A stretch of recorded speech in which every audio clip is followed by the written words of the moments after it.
ça va remplacer les ordinateurs d'aujourd'hui, mais en même temps, ça ne va pas marcher. Ou ça va tout changer, puis encore une fois, ça va briser l'Internet. Puis il y en a un qui était particulièrement drôle, que j'ai bien aimé, c'était « will cause a doomsday scenario », genre l'apocalypse. J'ai l'impression que ça a rapport avec briser l'Internet, mais bon.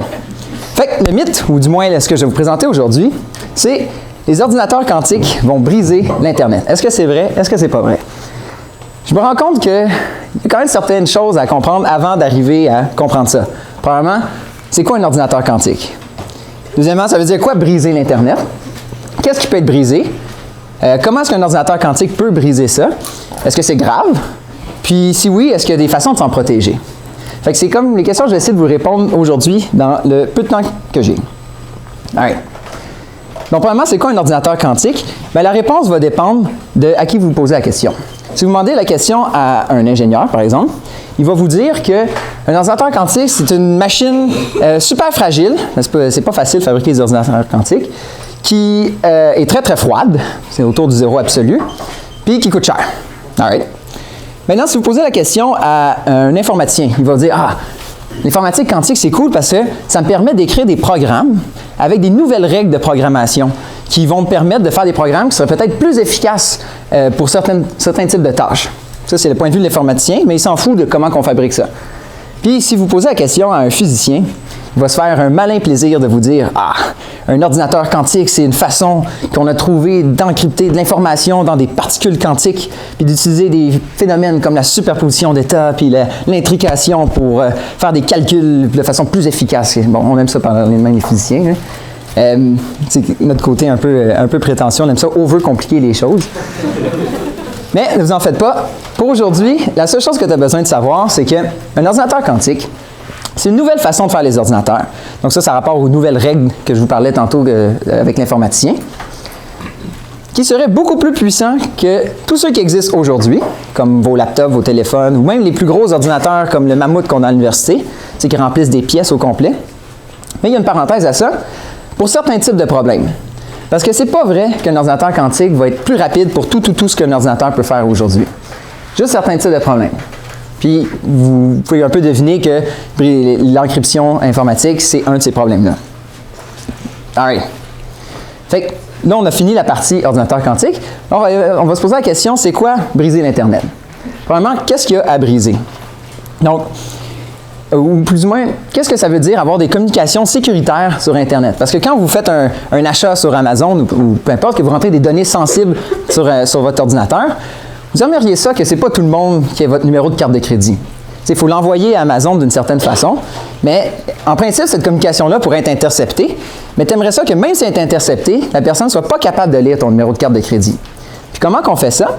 Bon, ce que Amazon fait avec toi, c'est qu'il prend ton numéro de carte de crédit puis il va l'encrypter d'une certaine façon. Ensuite, il va envoyer un message que si tu le regardes, tu as l'impression que c'est du charabia, mais Amazon il connaît la clé pour décrypter le message, puis ensuite il va décrypter puis il va connaître ton numéro de carte de crédit. Bon, là, si tu veux qu'Amazon connaisse ton numéro de carte de crédit, c'est une autre affaire. Mais ces clés d'encryption-là ne sont pas faites nécessairement pour être impossibles à briser.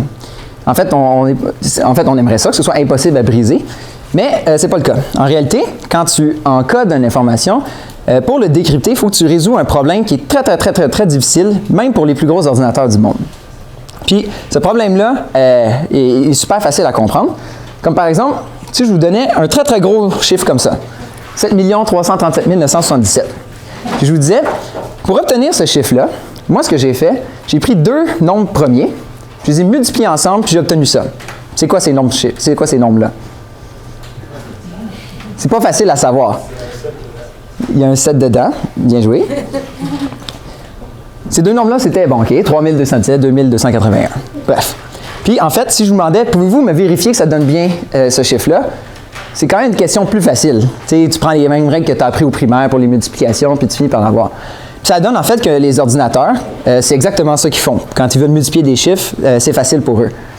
Donc, c'est ça l'idée du problème. C'est que tu prends un problème qui est très difficile à résoudre. Par contre, une fois que tu as la solution, c'est facile de vérifier que c'est la bonne réponse. Fait que c'est comme ça qu'on peut envoyer de l'information. Amazon envoie le problème, mais lui, il connaît la réponse. Fait que là, il résout le problème facilement, il décrypte ton message, puis là, tu as la carte de crédit. Puis en fait, les chiffres qui sont envoyés, c'est pas des chiffres comme 7 millions. 7 millions, ce serait quand même facile, même pour ton laptop, pour trouver les facteurs. C'est plus des chiffres qui ressemblent à ça. Qu'ils ont à peu près au-dessus de 600 chiffres de long. Puis ça, si tu voulais, même si tu avais le plus gros ordinateur du monde, ça te prendrait, je sais pas, comme 1000 ans avant de le résoudre. Mais tu finirais par le trouver. Puis, mais on s'entend que c'est pas si grave que ça si dans 1000 ans, quelqu'un a ton numéro de carte de crédit. Mais ça donne, comme vous pouvez deviner, que ce problème-là, qui s'appelle la factorisation, trouver les deux nombres qui vous ont donné le gros chiffre, c'est quelque chose qui est facile à résoudre pour un ordinateur quantique. Puis c'est ça que notre cher ami Peter Shor, qui en 1994, probablement ressemblait plus à ça, a écrit un article qui a dit, en gros, si j'ai un ordinateur quantique, je suis capable de craquer tout ce qu'il y a sur Internet, vu que tout ce que vous utilisez pour encrypter vos affaires, je suis capable de le résoudre facilement. Fait que là, au début, ça a eu deux effets, un positif et un négatif. Le positif, c'est que les gens ont dit « Oh shit, ça peut faire quelque chose pour vrai, un ordi quantique. » Fait que là, ça a comme amené beaucoup d'argent vers le domaine, puis la recherche a beaucoup augmenté.